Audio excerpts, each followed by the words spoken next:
Hello students, we have already seen that the fundamental concepts or issues the archaeology of knowledge deals with are discontinuity, rupture, threshold, limit, series and transformation. They present certain questions of procedure and theoretical problems. Foucault will examine the questions of procedure later. The theoretical problems will be discussed here, but only in relation with the disciplines we call the history of ideas, or of thought, or of science, or of knowledge. In order to do this, we have to undergo a negative work of dismantling our traditionally acquired notions of continuity.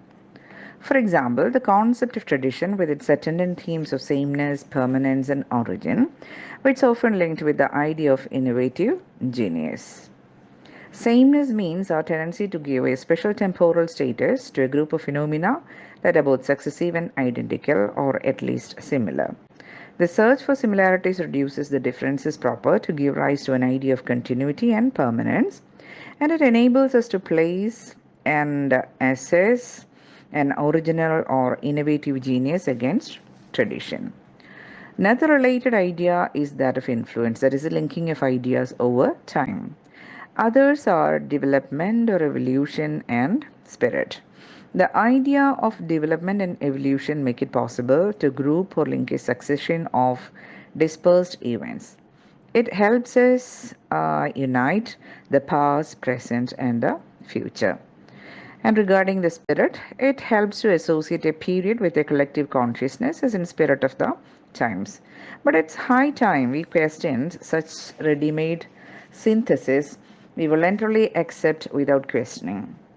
We must also question those divisions or groupings with which we have become familiar. The extant categories by which historical material and events are divided up should be dismantled.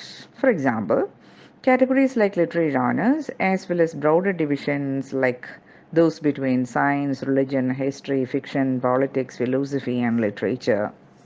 Foucault says that the unities that must be suspended above all are those that emerge in the most immediate way, those of the book and the ever. The book is a false unity because its boundaries are unstable, shifting, and permeable, even though we have a preconceived notion regarding its material individualization, its occupying a determined space, its economic value, and a strictly demarcated beginning and end.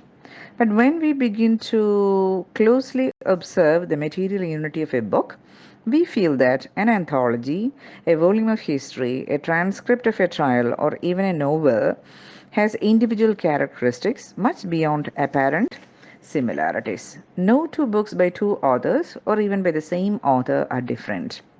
We feel that, like the horizon, the frontiers of a book are never clear cut. Beyond the title, the first lines, and the last full stop, beyond the internal configuration and its autonomous form, it is caught up in a system of reference to other books, other texts, other sentences. It's a node within a network.